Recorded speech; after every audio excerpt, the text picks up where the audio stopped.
From the Straight Arrow News Studio, bringing the stories that matter to you from across the United States and around the world.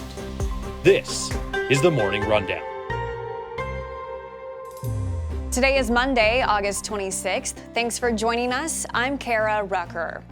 There are concerns this morning of the war in the Middle East expanding into a larger conflict after Israel and Hezbollah militants in Lebanon had their biggest exchange of fire since the conflict broke out in the region 10 months ago. Both sides are claiming victories. On Sunday, Israel launched what it described as a preemptive strike against a major attack that Hezbollah was planning to launch on Israeli soil. Israel saying 100 of its military planes successfully took out thousands of rocket launcher barrels, and in the process of taking out some of its arsenal, 6 Hezbollah fighters were killed.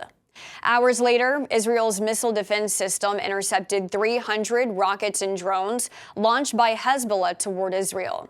Israel Defense Forces say one Navy officer was killed after being hit by shrapnel when an Iron Dome was intercepting the drones. Hezbollah's leader, in a televised address, called this a victory for their side, saying the attack was in retaliation for the recent assassination of one of its founders. Netanyahu says this attack will not be the final word. ISIS has now claimed responsibility for a deadly stabbing attack in Germany that happened Friday night during a festival.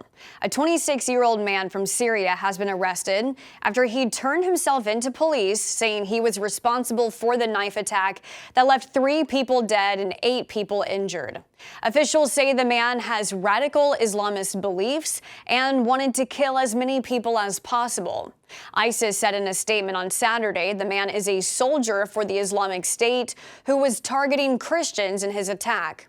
The festival was commemorating the 650th anniversary of the Western German city of Solingen.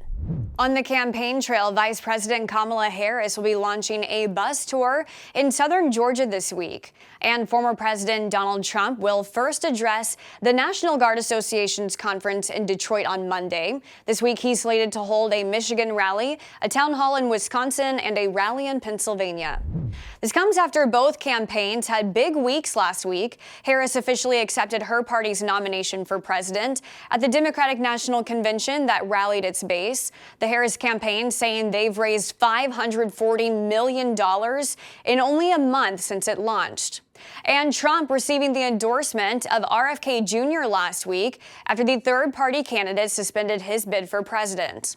Polls taken before Kennedy's endorsement show the race remains close, especially in these 7 battleground states. Republicans have sharpened their criticism on the lack of press events held by Harris. While she hasn't yet done a sit-down interview with the media since emerging as a presidential candidate, that will soon change. She is expected to sit down with her running mate Tim Walz to tape their first joint interview next week. 2 NASA astronauts who have been stuck on the International Space Station since June will have to stay there a few more months. On Saturday, the space agency decided it's not safe enough for Butch Wilmore and Suni Williams to return to Earth in Boeing's Starliner. Instead, they'll wait until February, when SpaceX already has a mission to the ISS planned and will pick them up. Space flight is risky, even at its safest. And so the decision to keep Butch and Sonny aboard the International Space Station and bring the Boeing Starliner home uncrewed is a result of a commitment to safety. The decision means 2 of the 4 astronauts who were supposed to go to the ISS in February for the SpaceX mission will have to give up their seats so NASA's astronauts can finally come home. They were originally only supposed to stay on the ISS for about a week. Meanwhile, SpaceX is getting ready for a high-stakes mission tomorrow. Private astronauts on the Polaris mission are set to attempt the first ever commercial spacewalk. We're just days away from the unofficial end of summer, and this Labor Day travel weekend is gearing up to be a busy one. The TSA predicts it will be the busiest Labor Day travel period on record, with more than 17 million passengers expected to fly between this Thursday and next Wednesday. AAA says the roads won't be any less crowded, as gas prices are lower than last year. If you are hitting the road, expect the heaviest traffic in the afternoon and early evening hours of Thursday and Friday. For those traveling on Saturday, AAA suggests hitting the road in the afternoon for smoother traffic. If you're returning home on Sunday or Labor Day, AAA says it's best to leave as early as possible to avoid heavy afternoon traffic. Finally this morning, almost a century after Babe Ruth called his shot during the 1932 World Series, he's making history again. Well, at least his jersey is. The jersey, worn by the New York Yankees slugger when he hit the home run to center field, sold at auction for a record $24.12 million on Sunday.